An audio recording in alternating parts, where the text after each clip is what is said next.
हमीद, बाबा क्या हुआ है? एम्बुलेंस बुलाओ, ऐसे नहीं चलेगा। नायला प्लीज शोर न करो, देखो अम्मी ऊपर सुन लेंगी तो उनकी तबीयत बिगड़ जाएगी। तुम्हारा चेहरा जट पड़ गया है। कहा भी था ब्लड प्रेशर चेक करवा लो, मगर तुम सुनते ही नहीं हो। जोया, जाओ जाके भाइयों को बुलाओ जल्दी। नहीं नहीं नहीं, इतनी ज्यादा हलचल ना मचाओ, एम्बुलेंस की जरूरत नहीं। और उमर आकर क्या करेगा मेरे लिए?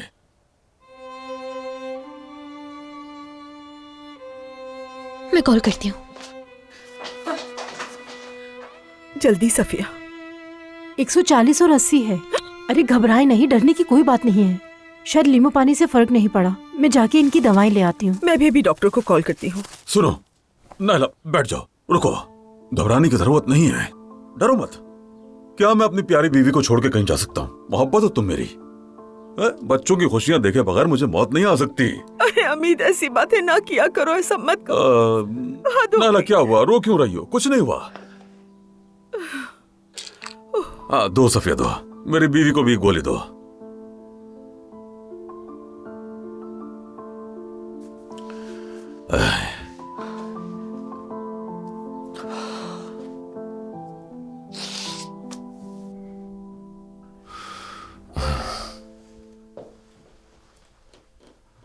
तुम यहां क्या कर रहे हो और क्या वजाहत देने वाली थी तुम मुझे?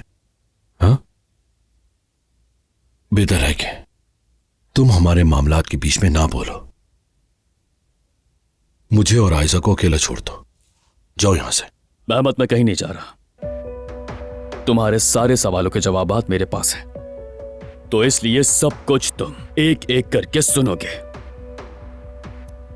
आयजा, इससे कहो कि बाहर जाए, ये इसके लिए अच्छा है, वरना कुछ बुरा हो सकता है। महमद, मैं तुम्हारे सामने खड़ा हूं, जो कहना है मुझसे कहो। उससे क्या कह रहे हो? हाँ महमद सर, आपके लिए कॉल है।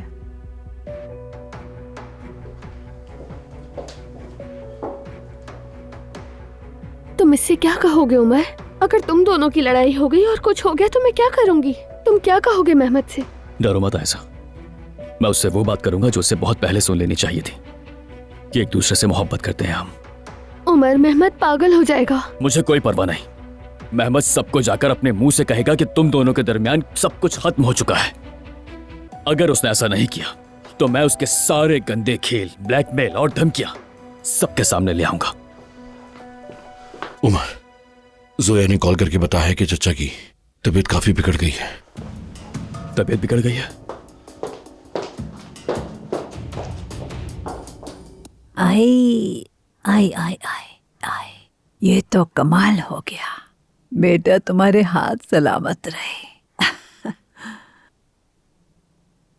तुम ये मसाज वाला काम बहुत अच्छा जानती हो। एक बार मैंने अपने बहू से कहा था तो उसने तो मुझे अस्पताल पहुंचा दिया था। मलाहत साहिबा, ऐसा ना कहिए। मास्क भी बहुत अच्छा लगा है, दिल खुश हो गया कसम से। आप तो खुशबू से महक उठी हैं, कमाल हो गया। पहली बार ऐसा मास्क करवा रही हूँ, पता है। अगर मैं सच कहूँ तो पहले मैं यहाँ वहाँ देखती थी और दिल भी करता था। हाँ, जब इंसान बूढ़ा होता है, मरने से पहले सब कुछ आजमाना चाहता है। अरे मलाहत साहिबा, क्या हो गया है? आपको ऐसी बातें करने की जरूरत नहीं।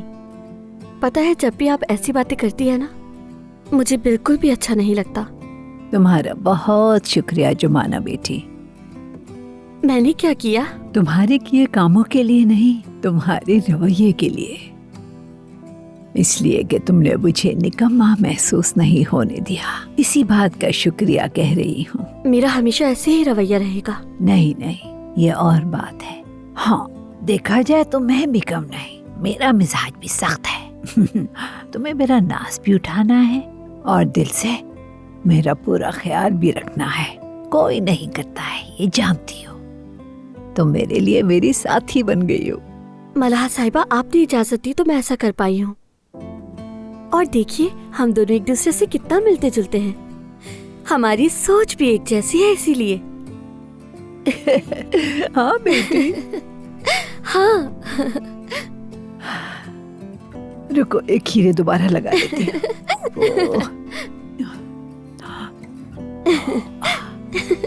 ये वाला हाथ है।